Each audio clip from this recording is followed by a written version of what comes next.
Ayan daw po ang post ni Harry Roque, mga kababayan. Meron na nga daw ng Judas kay Bato de la Rosa. Sandali, kung totoo yan, Harry Roque, no? Kung totoo yan, eh, kung talagang napasubo na si Bato de la Rosa, sino kaya ang mga maghuhudas kay Tobats? No? Ako ang nakikita ko kung sakali na talagang may naghudas kay Bato de la Rosa, mga kababayan, ang nakikita ko ay si maaari na si Bungo, mga bossing, no? Maaari na si Bungo ang isa sa humudas kay Bato de la Rosa. Bakit to, mga kababayan? Eh baka mamaya nakiusap sa ICC. Tiga, shoutout po sa inyo, no? At Lily Sarmiento at Lolo Yul ng Miami. Baka ho, mamaya kasi mga bossing, nakiusap si Bungo sa ICC. Nakiusap, o ganito na lang, makikipagtulungan ako sa inyo. No? Ituturo ko kung nasa si Bato de la Rosa. Total naman, siya yung talagang inuutusan ng dating Pangulong Duterte. Ituturo ko sa inyo, pero sa isang kondisyon. Sa isang kondisyon, dapat hindi nyo na ako arestuhin. Hindi nyo na ako dalhin dyan sa ICC. Yung sa akin, bigyan nyo ako ng pagkakataon na pagka merong hearing, total naman, every 6 months ang hearing, ano na lang, papunta-punta na lang ako sa ICC. Pwede iyon. Ano ho, mga kababayan? Pwedeng, sabi ni Lolo Yul ng Miami, maaaring mga anak rin ni Digong para may kasama siya sa oblo. Oho, kasi hindi malayo hong sumama ang loob nung mga anak ni dating Pangulong Duterte. Biruin nyo, pinangakuan nyo ang airpot namin na sasamahan nyo siya, napupuntahan nyo siya, at kahit saan nandoon kayo tapos wala kayong ginagawa. Mga kayo ang hayahay, mga senador na kayo.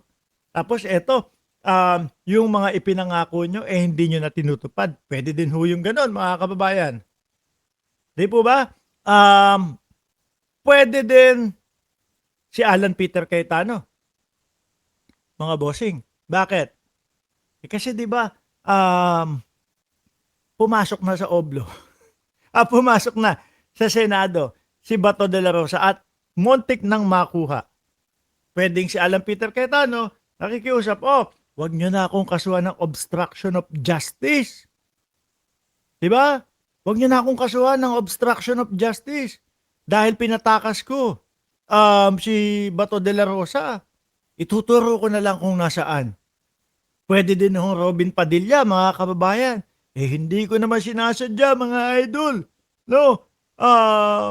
Na patakasi si Bato Akala ko, simpleng paglabas lang yun. Yung pala, obstruction of justice o harboring a fugitive na yung maikakaso sa akin. Ituturo ko na lang si Bato de la Rosa. Di ba, mga boss Jeep Amo, sir? Oh. Diba? Kaya ganito. Pwedeng si Harry Roque, naghahanap ng damay. Ganito na lang. No? Si Harry Roque, kumbaga parang, wag nyo na ako arestuhin dito. Wag nyo na ako pauwiin. Ituturo ko na lang kung nasa. Siyempre, magkakausap yung mga yan, mga bossing Di po ba sabi ni Leo Jacob, wag sanang ma-divert ang atensyon ng kaso ni Bato sa impeachment ni Sara. Sabi ni Leo Jacob, may tama din po kayo dyan, mga kababayan. Pero bago natin puntahan, yung usapin na yan,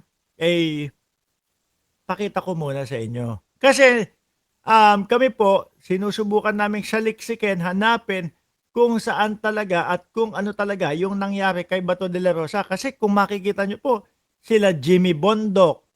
Sandali, No, sila Jimmy Bondoc, mga nagpo-post na po. Ayan, pakita ko sa inyo ng malaki. Nakita namin itong post na ito. Nakita namin itong video na ito. Ang nakasulat po, mga kababayan, ayan heto may nakita ako. Ano po? Sabi ng video na ito, mga kababayan, heto may nakita ako. Breaking news. Bato de la Rosa, nahuli na sa isang private hotel sa Davao City. Kaya po kung makikita nyo, ang title po namin dyan, mga boss Chief Amo, sir, Bato de la Rosa huli sa private hotel with question mark dahil po dito sa bidyong nakita namin na nilagyan nga po ng caption, mga kababayan. Ngayon, panoorin po natin, mga boss, no? Kasi nagkakagulo doon. Ayan.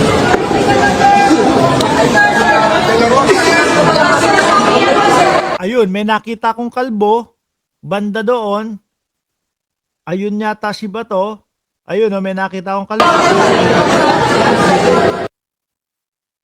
na parang ine-escortan.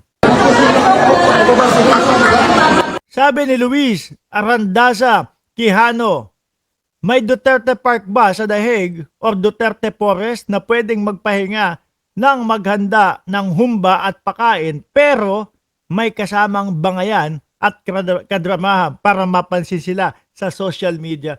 Alam nyo, nilalangaw na nga iyon eh. Oh, sabi ni Ma'am Brenda Barton, there is no press con, no? There is no press conference. I wish it's true. Nahuli siya. Kaya po talaga ito, pinapanood ko sa inyo, baka dumaan din sa inyong mga Facebook. Ayan daw po. Ulitin ko ha. Oh, breaking news, Bato de la Rosa nahuli sa isang private hotel sa Davao City. Oh, laki na.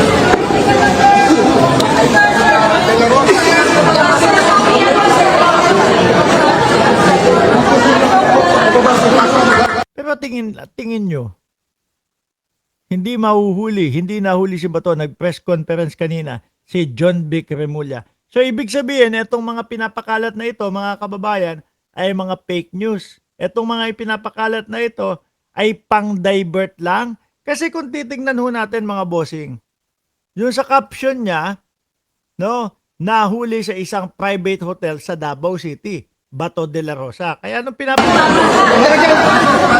ang nakikita kong itsura nung lugar, ang nakikita kong pwesto, parang sa Senado eh. Di ba? Parang sa Senado ho, mga kababayan. Kung ipe-play ko...